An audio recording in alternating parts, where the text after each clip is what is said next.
오늘 그 내란 특검이 윤석열 강제 구인하려고 하자 윤석열이 아니야 나 그냥 내 발로 갈 거야 하고 호송차 타고 내란 특검에 출석을 하지 않았습니까? 네. 예. 특검 출석 진짜 오랜만이네요. 예, 이건 진짜 오랜만입니다. 이거는 어떻게 보셨어요? 간단하게만. 윤석열 특유의 즉흥성이 좀 드러난 것 같은데요. 즉흥성이요? 그때 자기 마음대로 자기 생각대로 움직이고 그게 묘하게 결과적으로 자신한테 유리한 걸로 네. 이렇게 진행되는데요. 그 기사 중에서 이런 부분이 좀 떠오르더라고요.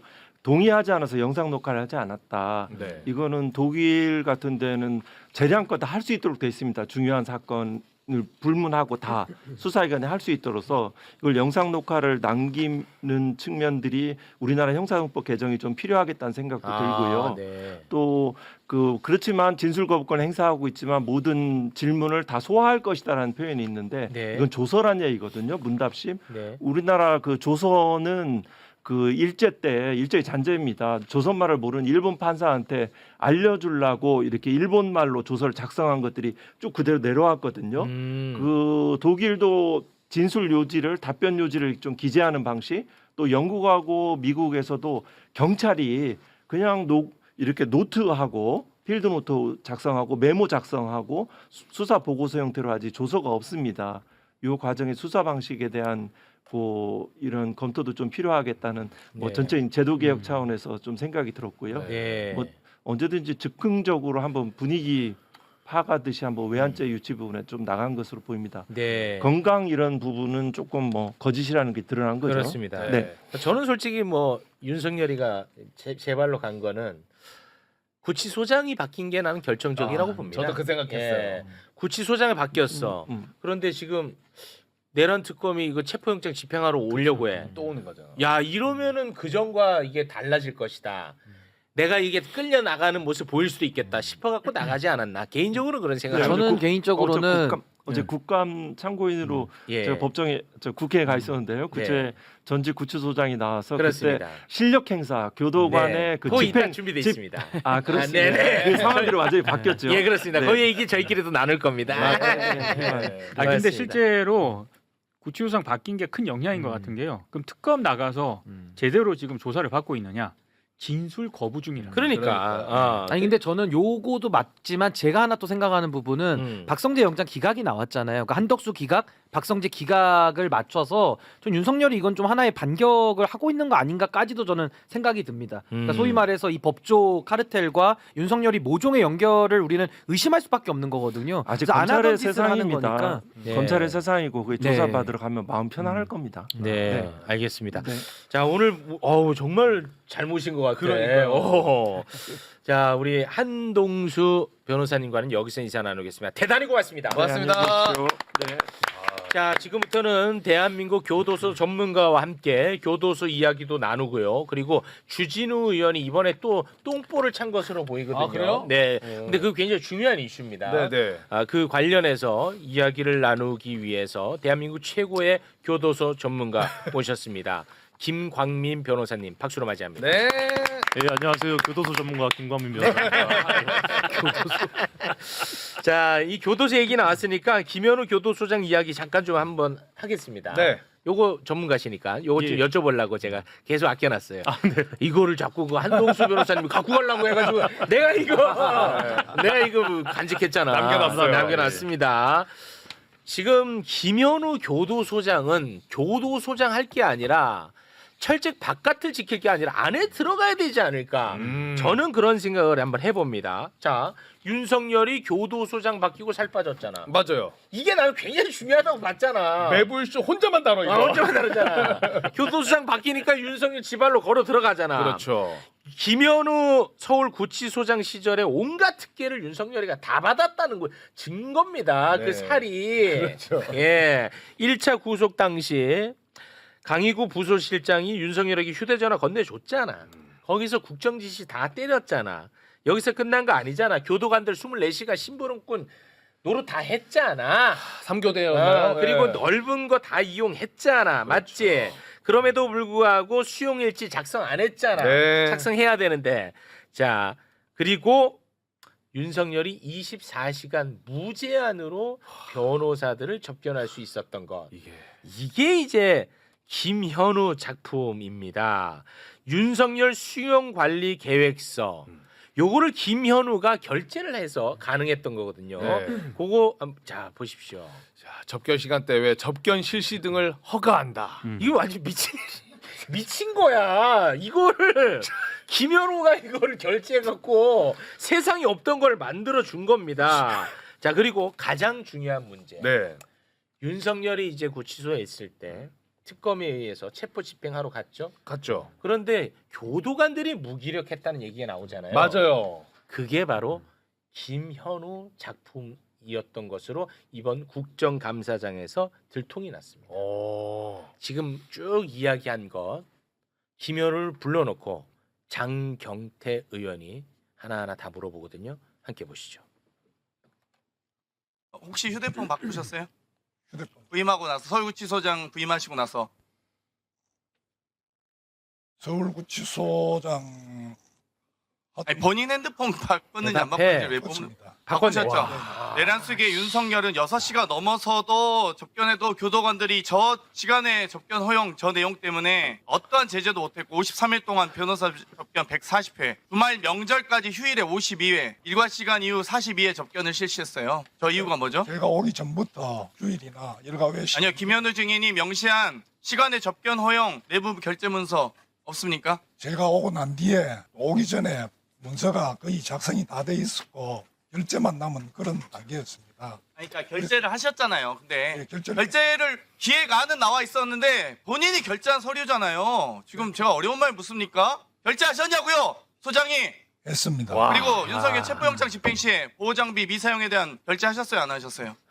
했습니다. 와. 이러니까 출정 과장이 선도 못됩니다. 윤석열 체포하러 영장 집행하는데 보호장비 미사용에 대해서 본인이 다 결재하고 지시해놓았기 때문에 그 밑에 있는 교도관들은 아무것도 못했던 겁니다. 체포영장을 영장 집행을 방해한 것은 김현우 소장이었다고요.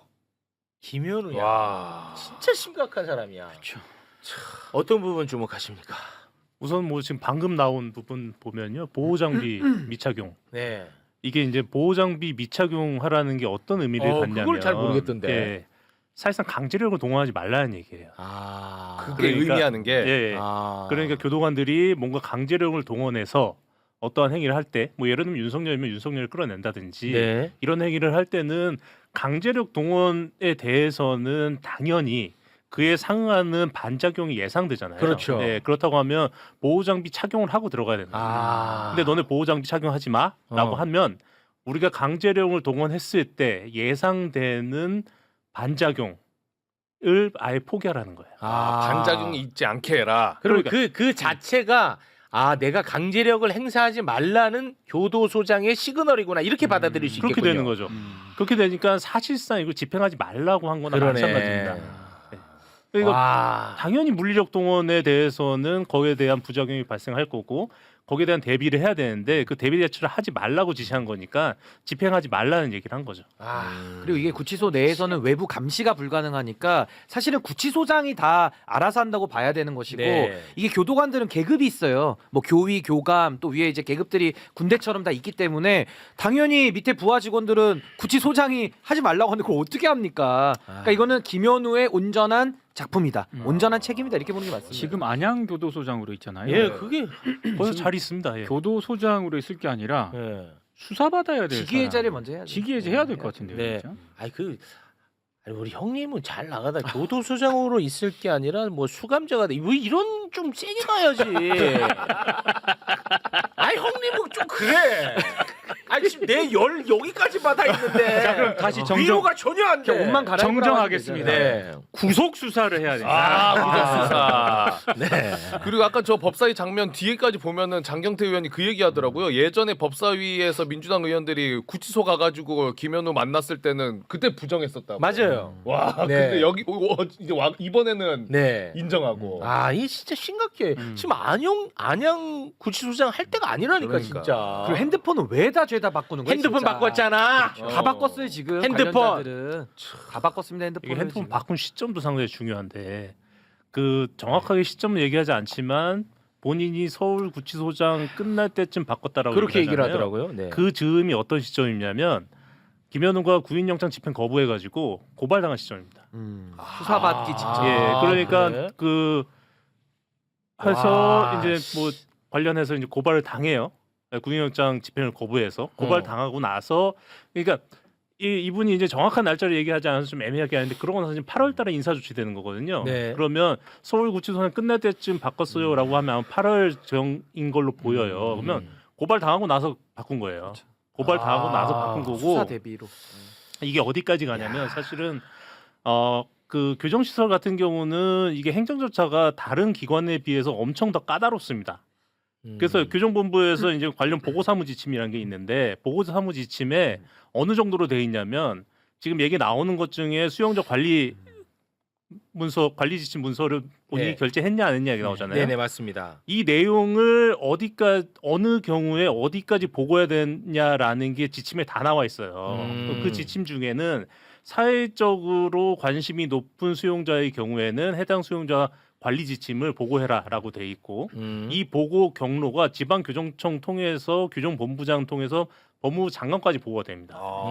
그렇다고 하면 김현우가 윤석열에 대해서 특별한 관리 지침을 세웠고 네. 예를 들면 뭐 24시간 접견 허용해라라든지 네, 좀 말이 돼. 세웠다라고 하면 이 지침은 반드시 법무부 장관한테까지 보고가 됐을 겁니다. 그러니까 이건 무슨 얘기냐면 김현우 혼자 했다는 게 아니에요. 김현우 단독으로 자기 혼자 윤석열을 너무 사랑해가지고 혹은 자기를 서울교정청장으로 그 서울구치소장으로 영전시켜준 윤석열에 대한 충성심으로 했다라는 게 아니라 네. 이게 법무부 장관 한테까지 보고가 됐고 최소한 자기 상급 라인하고까지 소통해서 만들어진 그 지침이라는 것을 의미하는 거고 네. 그렇다고 하면 그 과정 속에서 소통 과정이 있었겠죠. 소통 과정이 있었을 거고 해당 내용을 은폐하기 위해서 고발 당하자마자 그 휴대폰을 교체했다 이렇게 생각하는 게 맞습니다. 오전 10시 14분경에 윤석열이 자진 출석을 했다. 뭐 이 소식이 들려왔는데 원래는 이제 내란 특검이 체포영장 집행을 하려다가 네. 이제 그거로 얘기를 통보를 받고 자진 출석할게 이렇게 좀 바뀌었나 봅니다. 근데 이제 자진 출석하고 나서도 진술도 거부하고 진술 영상 녹화도 거부하고 뭐 아무짝에 쓸모없는. 네. 네. 예, 어떻게 보셨어요? 그러니까 뭐 언제부터 자진 출석하는 게 뭐 대단한 일인지는 모르겠어요. 근데 당연한 윤석열한테만 일인데. 너무 당연한 거죠. 예. 그러니까 뭐 서울구치소장이 가서 뭐 설득 과정이 있었다고 하는데 모르겠어. 그것 때문에 자진 출석을 한 건지 아니면 정치적인 뭐 나름만의 고민이 있는 건지 고려가 있는 건지 아니면 간만에 날씨도 좋으니까 콧바람 한번 쐬려는 건지 알 길이 없습니다. 근데 네. 일단 출석을 했으면 뭐 답변 거부까지는 쟨 알겠어요. 뭐 묵비권 행사한다는 건 알겠는데 이름도 얘기 안 했다는 거 아닙니까? 예. 아, 그래요? 예, 예. 뭐 이름 어떻게 되십니까? 물어봐요. 통상적으로 다. 네네. 그게 뭐 아무리 윤석열 할아버지가 와도 물어보거든요. 예. 그럼 뭐 윤석열입니다 얘기해야 되는데 그것도 거부를 했다고 합니다. 그래서 1시간 만에 그 모든 신문 재판이 끝나고 지금 또 휴식 중에 있다고 해요. 아, 점심 먹는다고 하고서는 지금까지 조사 안 받고 있는 네, 겁니까? 또 휴식 중에 했는데 그냥 놀러 간 겁니다 지금 이거. 콧바람 쐬러 갔다는 게 제가 본 표현이 딱 틀린 표현 아닌 것 같아요. 구치소에서 좀 외출을 하고 싶었나 봅니다. 그러니까 일단 체포 영장이 발부된다고 하니까 얼른 자진 출석하겠다라고 예. 얘기를 한 거잖아요. 예. 그러니까 문의만 자진 출석인 건데 사실은 이 체포 영장 집행과 자진 출석의 차이점이 뭐냐면 가는 건 똑같은데 체포 영장이 집행이 되면 나 이제 그만하고 구치소 돌아갈래 하는데 못 돌아갑니다. 근데 자진 출석을 하면 내가 자진해서 출석했기 때문에 나 이제 자진해서 퇴거하겠다 이게 가능하거든요. 그래서 일단은 그런 노림수가 있었다. 그래서 체포영장 집행되기 전에 얼른 이제 내가 자진 출석하겠다라고 한 거고 지난번에는 체포영장을 집행하려고 하는데 발버둥을 치면서 그렇죠. 이제 거부를 하지 않았습니까? 이번에 제가 간 데는 한 2가지 이유가 있다고 봅니다. 근데 이제 콧바람 쐬는 것까지 하면 3가지가 될 것 같은데요. 네, 그거는 말씀하셨으니까 빼고 말씀드리면 첫 번째는 그때 발버둥 치면서 안 가겠다고 했었던 CCTV가 공개가 되지 않았습니까? 그거의 효과가 좀 있었다. 부담을 좀 느꼈군요. 그래서 그때 이제 공개가 되면서 이제 엄청나게 망신살이 좀 뻗치고, 그다음에 이제 비난이 쇄도를 했었고, 그다음에 이번에 또 체포영장을 이제 집행을 하면 이번에는 진짜 제대로 집행을 하겠구나, 정말 팔다리 들려서 나갈 수 있겠다라는 걱정이 좀 있었던 것 같아요. 그래서 아이고 집행되기 전에 얼른 나가자가 하나 있었을 것 같고, 두 번째는 아마 지금 이 변호인들이 죽을 맛일 겁니다. 옆에서 아마 계속 나가라고 했을 거예요. 왜냐하면 지금 이제 특검에서 수사하는 얘기를 비록 거기 가서 아무 말도 하지 않더라도 진술을 거부하더라도 특검에서 어떤 질문을 하는지를 들어야지 수사의 방향이 어떤지 특검에서 어떤 증거를 갖고 있는지를 알 수가 있거든요. 근데 그냥 윤석열 아예 안 가고 있는 거예요. 그래서 옆에 있는 변호인들, 변호인이 아직 선임이 안 된 것 같은데 어쨌든 그 변호인들이나 옆에 있는 사람들이 예. 그러면 안 된다 이런 식으로 해서 한 번도 이제 특검이 가지고 있는 무기를 전혀 모른 채 기소가 돼버리면 공판을 전혀 준비를 할 수가 없어요. 그래서 일단 가서 질문이라도 좀 듣고 오셔라. 약간 이런 의도가 아니었을까 아하, 그런 생각이 예. 듭니다. 그 외환 혐의 관련 변호인이 선임되지 않은 거죠. 네, 아직 선임이 안 됐습니다. 예, 예. 오늘 이 자진 출석을 한 윤석열이 이 체포영장 집행이라든지 이 조사 관련해서 또 위법성을 주장을 했다고 하더라고요. 아니 뭐 윤석열 입에서 위법 위반 얘기하는 거는 추우니까 겨울 됐다 뭐 이런 얘기랑 비슷해요. 뭐 계속 뭐 특검도 위법, 체포영장도 위법, 본인 집 관저 가가지고 체포영장 집행하는 것도 위법. 죄다 본인의 마음에 안 들면 위법이란 얘기하기 때문에 그닥 저는 그 말의 의미를 윤석열이 하는 발언은 우리가 귀담아 들을 이유가 별로 없고요. 또 우리 두 가지 얘기하셨는데 제가 또 하나 생각이 났습니다. 갑자기. 그동안에 이제 말씀하세요. 팬티 저항 하셨잖아요. 네. 팬티 저항 했잖아요, 윤석열이요. 근데 오늘 같은 경우도 강제유인 하러 들어가다 보면은 어떻게 그 꼴을 보여줄 수도 없고 하잖아요. 속옷을 안 빠른 거야. 차마 보여줄 수가 없겠지. 그때도 예. 속옷이 회색이었다고 하던데 네. 원래 회색이 아니었을까 뭐 이런 이야기가 나오고 있습니다. 그러니까 이제까지 뭐 소환 조사 내지는 재판에 제대로 출석하지 않으면서 그 이유로 된다는 게 다 이제 터무니 없었기 네, 때문에 네. 맞습니다. 충분히 가능성이 있다고 생각이 드는. 농담처럼 말씀을 예. 드리긴 하지만 그만큼 이 윤석열의 사고가 뭔가 대단히 복잡하고 의도를 있고 하진 않는다는 얘기를 좀 드리고 싶어서 예. 말씀드린 겁니다. 맞습니다. 그리고 네. 하나만 더 보태자면 지금 뭐 위법이다라고 하는 게 이제 체포영장 청구를 변호인단과 협의하지 않았다라고 하는데 이것도 말을 잘못한 게 체포영장 청구는 원래 변호인단과 얘기를 하지 않습니다. 그냥 하는 거고. 그렇죠. 네, 체포영장 왜 이래? 집행을 하려고 하는 거를 변호인단과 협의하지 않았다. 아마 예. 이 얘기를 하고 싶었던 것 같은데 예. 여기가 변호인이 선임이 되지 않은 상태입니다. 그러면서 스스로 변호인단이라고 이야기하는 정치적 변호사들이 그냥 뭐 이러쿵저러쿵 얘기를 하는 거거든요. 근데 그 변호인 선임계를 제출하지 않으면 법적으로는 전혀 변호인의 역할을 할 수가 없습니다. 그렇기 때문에 특검에서는 그러면 빨리 변호인 선임계를 제출해라. 그래. 선임계 제출도 안 하고 있는 겁니다, 지금. 자기가 안 해놓고 그거 맞습니다. 가지고 이러고 있네요. 네. 예. 윤석열 씨가 뜻밖에도 왜 그랬을까? 왜요? 이거 정리 잠깐 해보죠. 예, 네. 이제 박준 변호사 추론도 좀 들어보고 그래야 되는데, 네, 왜 나왔을까 오늘은? 7월 10일 재구속 이후에 재판 14번 그리고 김건희 특검, 내란 특검의 모든 소환 조사를 거부했던 윤석열 씨가 오늘 2달 반 만에 처음으로 재구속 이후 처음으로 내란 특검에 출석을 했습니다. 네, 자진 출석을 한 것이고요. 혐의는 외환죄, 북한 무인기 침투 지시 혐의입니다. 저도 몰랐는데 오늘 내란 특검이 체포영장을 이미 발부받아서 집행을 하려고 했다. 위축됐나요 그럼? 그래서 내란 특검이 2번이나 외환죄 혐의로 소환을 통보했는데 2번이나 불응을 해서 3번째는 체포영장을 발부받아서. 청구해서 발부를 받아놨고요. 10월 예. 초에 이미 받아놨다 그러더라고요. 그거를 오늘 집행하려 했습니다. 그런데 7시 30분에 집행하러 간다고 했더니 서울구치소에서 먼저 윤석열 씨에게 통보를 했대요. 오늘 영장 집행된다고. 예. 그랬더니 윤석열 씨가 그럼 내가 나가겠다. 자진 출석 의사를 표명해서 체포영장 집행 없이 나왔다고 합니다. 조은석은 만만치 않을 거야. 뭐 이런 건가요? 그것보다 약간 몽둥이 냄새를 잘 맡지 않았을까요? 지난번과 다르게 구치소장도 바뀌었으니까 뭔지 알죠? 네. 우리 박준 변호사님. 요런 거가 큰데요. 저는 오늘 더 중요한 건 새벽에 박성재 풀려난 걸 봤잖아요. 윤석열도 아마 그 정보를 들었을 겁니다. 이 외환죄는 추가로 구속영장 청구할 때 필요한 범죄예요. 네. 윤석열은 12월 달에 되면 구속 그 6개월 만료가 됩니다. 아 예. 추가 영장이 들어간다면 외환죄가 될 가능성이 매우 높은 상황인데 예.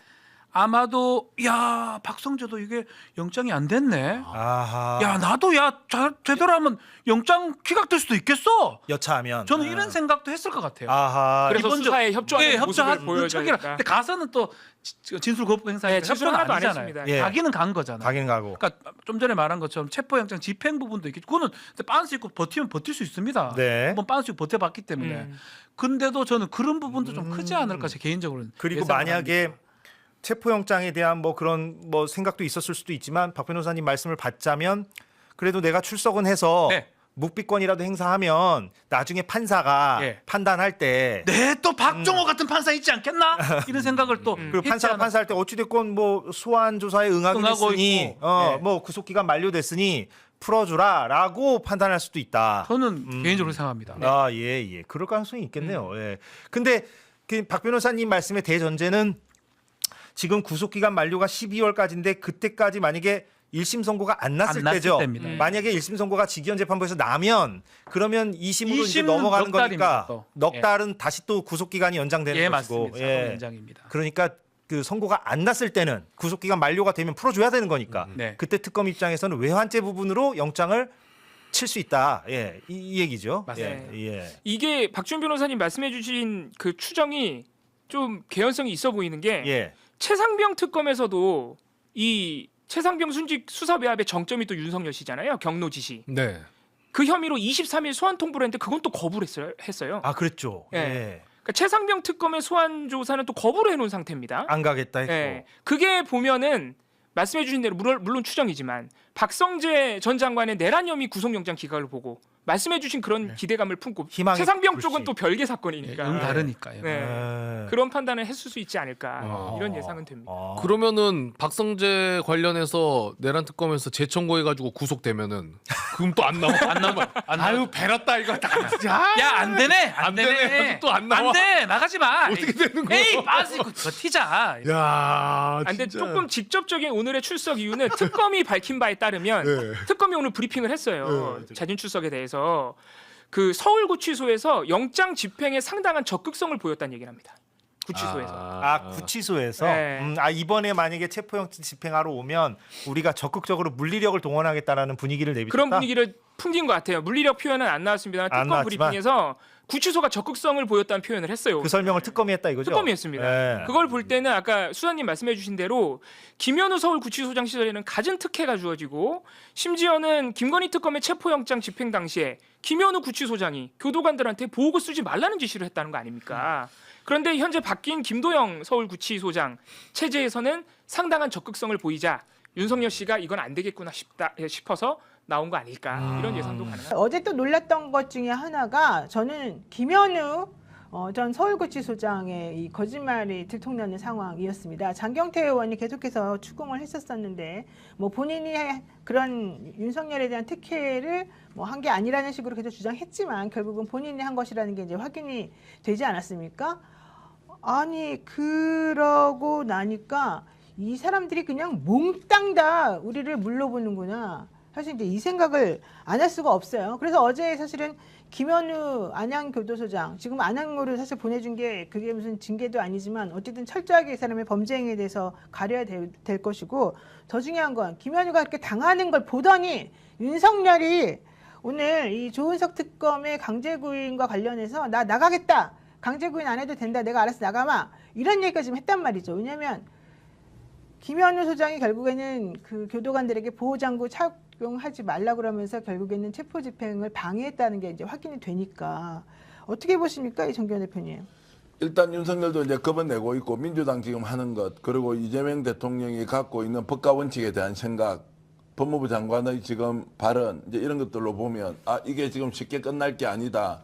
지금 한 번 더 버티고 있다가는 출석 안 했다가는 이제 강제 집행하는 과정이 강제 구인하는 과정이 CCTV로 나오게 되면 큰일 나겠다 싶겠죠. 지금 이제 뜨끔할 겁니다. 지금은 저는 사법부나 또는 내란 세력들의 지금 집단적 반격이나 반발이 중요한 게 아니라 이들의 실체를 알아차리고 이대로는 절대로 그냥 둘 수 없다라고 하면서 추상 같은 정말로 방향을 세워서 지금 계속 법과 원칙대로 권한하에서 모든 걸 다 해보자라고 하는데 이제 저는 주눅이 들고 있다. 이 기조를 절대로 누그러뜨려서는 안 된다. 심지어는 국힘에서 지금 내란정당 국힘에서 정당 해산과 관련된 것들로 헌법재판소에 만약에 심판 청구를 하는 상황까지 가면 저는 상당한 증거가 있을 것이다. 저는 CCTV 엊그제 나왔던 거 보고는 증거가 국힘에 없다고 정말 저는 충분히 있고 남을 것이다. 이것이 지금 드러날 수도 있다라는 생각 때문에 이번 기회에 국힘의 정당 존재 여부에 대해서도